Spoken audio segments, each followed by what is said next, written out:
People Are Funny.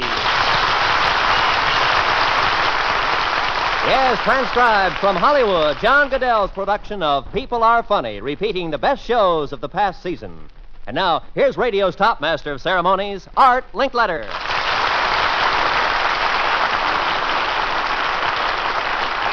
Howdy, everybody. Roy Rowan, who's first on tonight's show from Hollywood? Our first guest is Miss Elsie George from Los Angeles. Hello, Miss George. Now, let's see. You volunteered as a single girl out of the audience. That's right. What do you do for a living, Miss George? I'm a doctor. A real doctor? A real doctor. Dr. George? Yes. You're about 20, in your late 20s? That's right. And you're a medical doctor? That's right. Well, that's a surprising thing. And that you would volunteer after seeing... Well, you could operate on yourself no matter what happened. Free. Did you, and you're not married? No. We think that people are funny about vacations, Dr. George. When they travel and they meet friends in the summer and they casually get acquainted, and pretty soon they say, you must be sure to look me up when you come to my hometown if you ever do. Isn't that true? Yes. Now, people are funny because they never expect these summer acquaintances to actually show up and pay a visit to them. But tonight it's going to happen to you. Here's what's going to happen, Dr. George. We're going to send you out to a nearby neighborhood, and you're going to drop in on a strange family. You don't know them, they don't know you, and they don't know you're going to arrive. Now, you're going to pretend that on your vacation, you met some of their friends who told you, oh, you must know these nice people out in Hollywood, and they told you to pay them a visit. Now, you're just going to drop in, and you'll know about them. We'll give you the information. You got the card, John? Here's the address, and a lot of stuff we found out from the neighbors about these people. You see, they're from Cincinnati, and they have a lot of people back there they know. You got that? Yes. Tell them you won't be there long, a week or so. You're just traveling. Think you can do it? I don't know how.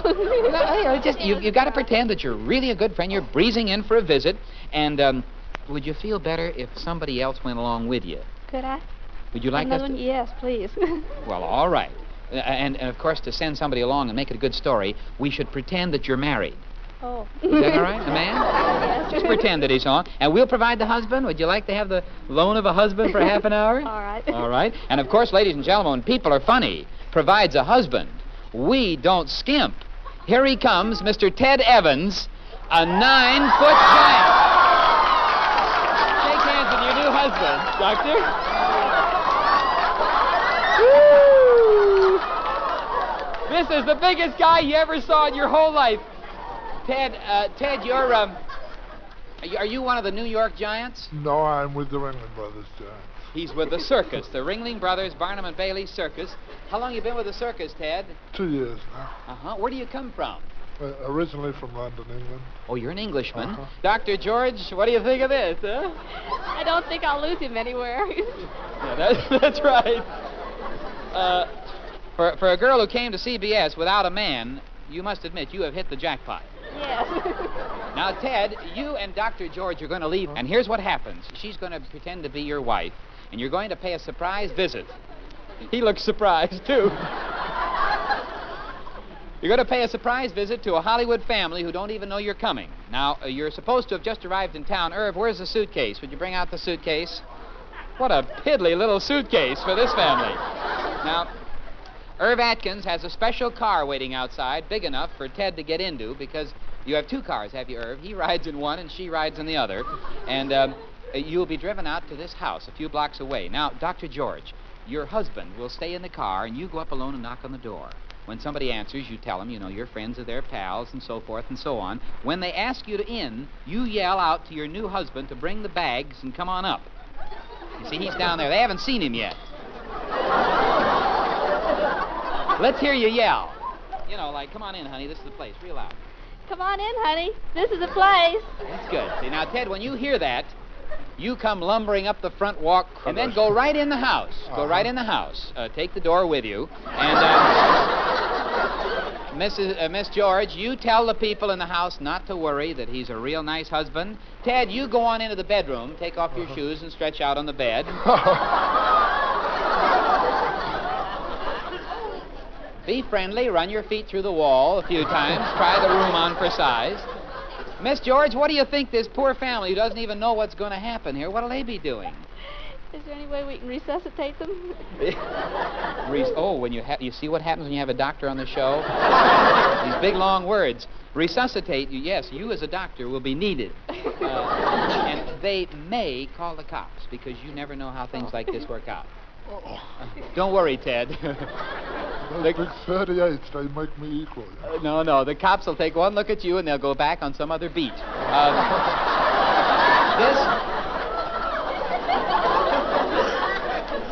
Now, Miss George, if they do get very huffy about you coming in, tell them your last trump card. You say that you and your new husband are tired. You've looked every place for a place to stay, and you're real tired because you're expecting a little stranger.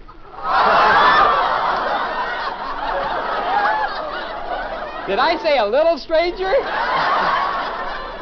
Well, anyhow, after you've played as much of this terrible joke as you can on them, you come back to CBS, ask them to come back with you, and we'll give them a more pleasant surprise, okay? All right. I think you'll have fun, Miss George. It's a We new will, too. experience for you and for them, too. Ted and everybody, say goodbye to them, audience. There they go. Who's next, Roy? Our next guest is Miss Rose Baugh from St. Louis, Missouri. Hello, Mrs. Baugh. You married lady? Yes, sir. Husband is, what? What does he do? He's a driller. What kind of a driller? Dentist? Oil driller. Don't you think our season got off to a good start this year? We might say a big start. Wonderful. Mhm. Wonderful. Well, you're going to be in a stunt with something even bigger than the big start you just saw. Would you like to make a guess what is bigger? I can't imagine unless it be an elephant. Oh, that'd be ridiculous to have an elephant on the show unless... Well, let's open the curtains and see what's there for a minute.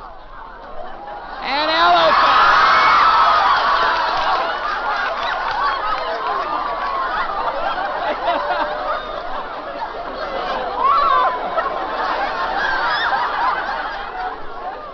Mrs. Bob, we have an interesting stunt. Have you heard the old saying, an elephant never forgets? Yes, I have. Do you believe it?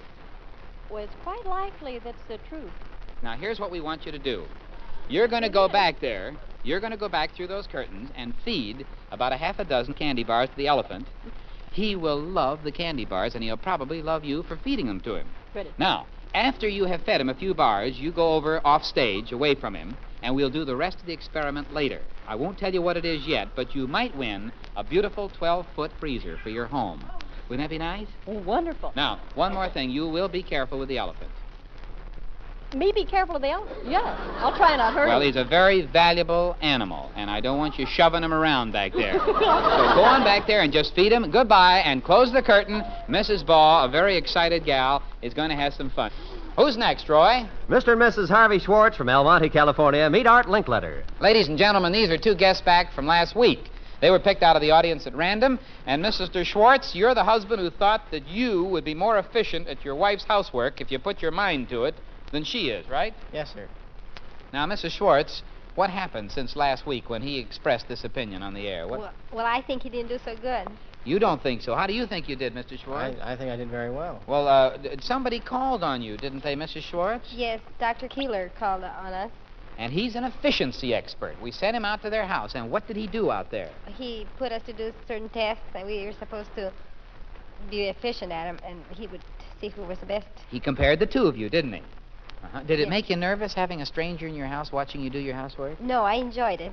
Uh-huh. He was a very pleasant gentleman. Well, Mr. Schwartz, most husbands brag about the fact that if they could just change places with their wives, it'd be easier. Would you consider that it was easier? Well, there's less mental strain to it. I mean, the physical labor may be there, but it doesn't take any particular capacity to do your housework.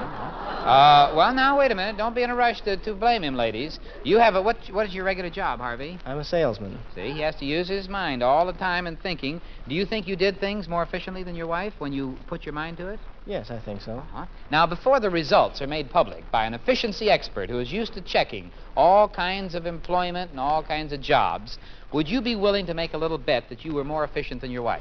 Yes, sir. I think I was more efficient than my wife. All right. Now, if you were more efficient in this impartial report, we will give you the $250 outfit for yourself that we promised you. And if you weren't, would you be willing... How old is your baby, Mrs. Schwartz? A year old. Would you be willing to diaper the baby for an entire month? Yes, sir. What do you think of this bet, Mrs. Schwartz? Well, I think it's fine. All right. Now let's meet our efficiency expert and see what happens. This is Dr. Vernon Keeler from Keeler & Associates in Beverly Hills, ladies and gentlemen. Doctor? Now we're here. Now, Dr. Keeler, you have your clipboard here with all the papers and reports and everything. You were out to Schwartz's last week, That's right, yes. and you had them do similar jobs. Yes, we had them do similar jobs for us, see whether we could do it. What was the first actual test in the efficiency of housekeeping versus husband versus wife? That had to do with making the beds. He said that he had learned how to do this, especially in the Army Air Corps. Mr. Schwartz, you were in the Army. Yes, sir. Who taught you to make beds? I guess some sergeant did in the Army. Yeah, how did you do with the job at home, do you think? Very good. You did a good job of making the bed. I could bounce $50 off it. All right, Doctor? He tried to bounce $50 off of this. I don't think he could bounce a tin pan on it. But in making up the bed, he did a portion of it very nicely. Then he got the spread off on the floor. He got it balled up with a throw rug there. And, in fact, Mrs. Schwartz had to come to his rescue and help him get the spread on and the line straight and so forth. Now, this on is that. an actual report. That's an actual report of the two people What was there. the next test, Dr. Keeler?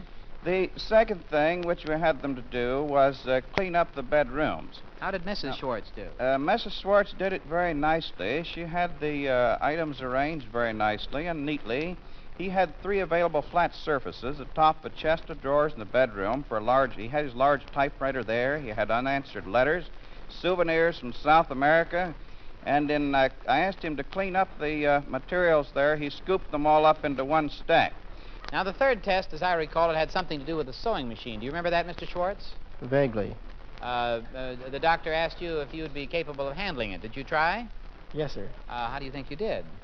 Well, very good considering I'm not the seamstress in the family. My wife is. How did it appear to you, Doctor? It appeared to me as if he was going somewhat in the form of making a jigsaw puzzle. As seamstress, she was making a sport shirt for her husband. She has made her own clothes and those for the baby. She's adept at using a sewing machine as well as with sewing by hand. And I was afraid of his attempts in using a sewing machine that would probably never be usable by anyone else. That's the way he used it. What do you think of this report so far, Mr. Schwartz? Well, I think it's a little biased. I mean, I feel that Dr. Keeler's a capable person, but I think I did a pretty good job for a novice at the... Yes, This just shows you, ladies and gentlemen, what a husband thinks, how he sees things. Did you get in the kitchen at all, Dr. Keeler? Oh, yes, I was in the kitchen. The Mrs. Schwartz, you'll notice, is rather... she's too short to reach the shelving in the kitchen cabinets. Her husband has been promising to make her a stepladder, stool to use in reaching things. She climbs a shelf at a time to reach them. As yet, the husband has never gotten around to doing anything about building this ladder, as he likes to play around with spray painting out in the garage, so the neighbors tell me. Well, now, Dr. Keeler, last week, Mr. Schwartz guessed his wife's rating at 40. What would you say his wife's rating would be? I would rate her at an efficiency rating, Art, of 78%. 78. That's a little higher than you thought, you remember, Mr. Schwartz. You gave her 40. Now, Dr. Keeler, Mr. Schwartz guessed last week that he would rate 70. What do you think he should have? I think he probably ought to have about 35%. 35. Mr. Schwartz, did you hear the verdict? Yes, I heard the verdict, but I don't agree with it at all. Well, now, I guarantee this was not a stacked verdict, Dr. Keeler. That's right. It's only fair, Mr. Schwartz, that you pay off the bet. You diaper the baby for 1 month. Your wife won't care how efficient it is, will you, No, Mrs. I Schwartz? won't. And not only does she win your services for a month, but we want her to have the $250 outfit, not you. And, Mr. Schwartz, we do have a prize for you. Would you bring it out, boys? We have a saw, some lumber, and blueprints for building a kitchen ladder. And, Dr. Keeler, I have something for you, Dr. Keeler, and that's a question. You're a married man. Yes, I How am. would you rate your efficiency at home around the household as compared with your wife? Oh, in the household? She's 99 and 99/100%, and I'm 1/100ths of 1%. I've got to go home, you know. Well, Doctor, thanks for being with us. And Schwartz's, thanks for demonstrating that husbands aren't as smart at home as they think they are. Goodbye, Josephine. And now for the lady we sent behind the curtain to feed candy bars to the Elefunk. I say Elefunk because that's what my little girl, Diane, says. Elefunk. You're Mrs. Rose Baugh. Yes, sir. And Mrs. Baugh, you had an unusual experience tonight, didn't I you? certainly did. We wanted to find out if an elephant never forgets. you fed the elephant candy bars. Yes. Now, to make this a good test, we will need, in addition to you, Mrs. Baugh, 3 people whom he has never seen before and who have never given him anything to eat. I'm going to pick the Marine as one of the fellows, and let me have the girl down there in the purple dress as a girl, and this fellow here in the light gray suit. So we'll have 2 girls and 2 men. And we're going to have them all come up on the stage. Now, this is an experiment. We don't know what's going to happen, as in practically every stunt on the show. You are Miss... Margie Richmond. Miss or Mrs.? Miss. Uh-huh. You're about how old? I'm 17. 17. And what's your name, sir? Larry McCune. Where are you from, Larry? Eagle Rock. Eagle Rock, California. And Marine? Glenn Lindgren. Where are you from, Glenn? Madison, Wisconsin. We are ready for the experiment. Now, wait a minute. Before we open the curtains, we want Mrs. Baugh to stand right here. The Marine stand about 4 feet to her left with your backs to the audience. This single gal right here and the other gentleman over there, will you? Now, Eugene Scott, the trainer, tells me that the elephant's name is Ruth. It's obviously a girl elephant. And Mrs. Baugh, you and your 3 helpers are going to call for her to come to you. You see when the curtain opens. And if the elephant chooses you, that shows that he has not forgotten your kindness. And you get a beautiful 12 cubic foot freezer. The freezer guaranteed to outperform all others. Now, Eugene Scott, if you'll open the curtain, and we'll see who he goes to. Would you all start calling him, please? And, now, wait, the elephant is moving toward the Marine, and the elephant has grabbed the Marine's hand. You lost, Mrs. Baugh. And so our Marine, how old are you, young fellow? 20. 20. Mm-hmm. Got any money? A little bit. Well, we're going to add to it. $100 in cash. Huh? Thanks a lot. I like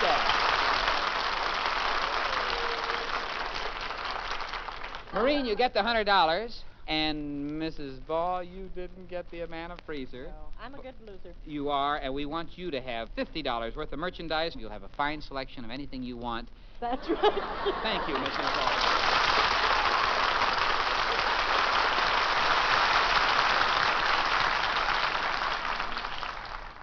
At the beginning of People Are Funny tonight, we sent a single woman out to drop in on a strange family in Hollywood who didn't know they were coming and pretend she knew friends of theirs who'd asked her to drop in on them. And to make it more fun, we sent along with her a 9-foot giant from the Ringling Brothers Circus to pose as her husband. They're back now, so send Mrs. George, our doctor gal, in with her husband, and look at the family they brought in with them. They have 1, 2, 3, 4, 5 people living in one of the houses. Miss George?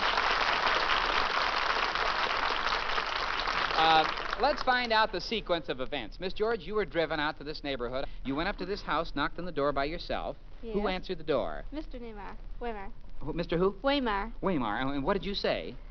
I said that the Lentos there in Cincinnati were good friends of us, and they told us when we got here to be sure to look them up. Did they seem surprised at the name?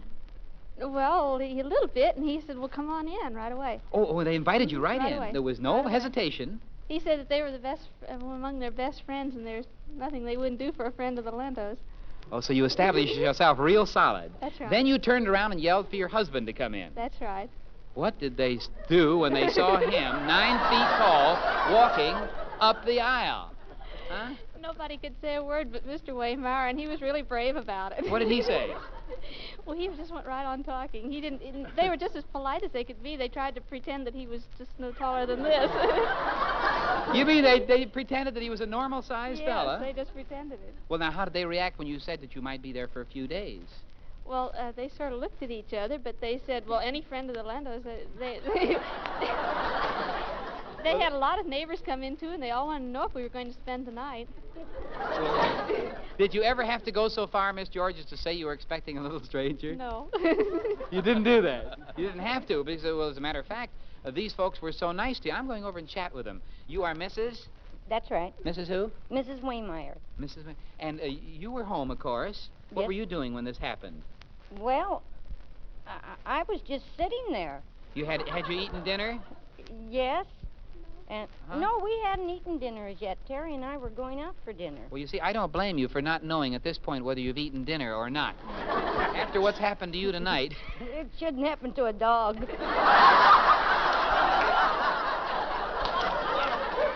What business are you in, sir? I'm a salesman with Wilshire Club. Uh-huh. And your name is, Terry Waymeyer, How old are you, Terry? 18. 18. Well, what were your reactions when you saw this giant walk in? I didn't know what to do.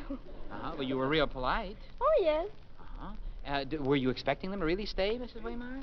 Well, when Terry asked him to stay overnight, I looked at her. I thought, well, where am I going to put him? You Well, need I didn't have a bed that he could sleep in. And I started to shake. I'm still shaking. But I was going to put him up. I mean, on the floor. In other words, what you mean is you were going to put him down. I sure was. Here's the young son. What's your name? Ed. Ed, what were you doing when this started out, when it happened? Were you just sitting there? Homework. Oh, your homework is suffering tonight. Were you willing to have him stay overnight? Yes. Well, I think you folks proved something very interesting tonight. We're always on this show proving that people are funny. But I think this family has proved that people are pretty wonderful, too, and hospitable and real kind-hearted.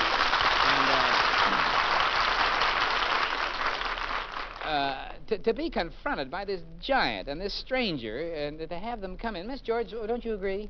I surely do. I always thought that the South was the place where hospitality reigned supreme, but I think it's out here, too. Well, this is, of course, this is the South.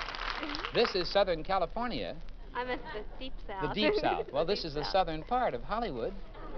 As a matter of fact, Mr. and Mrs. Wiemeyer, for being so nice and for coming back over here, I tell you what we're going to do, ladies and gentlemen. We're going to give each of them a 21-inch television set.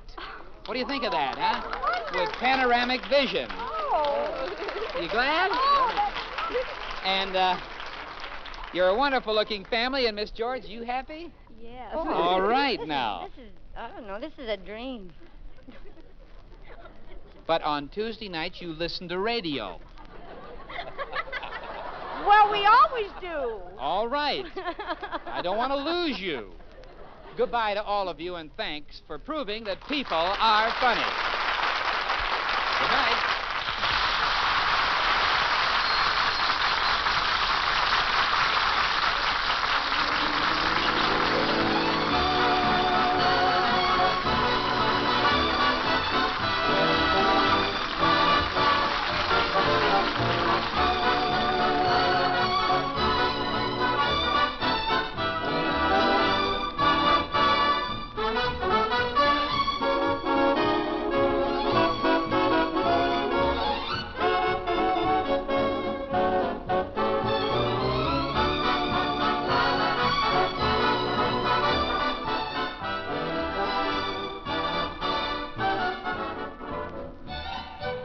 This is the United States Armed Forces Radio and Television Service.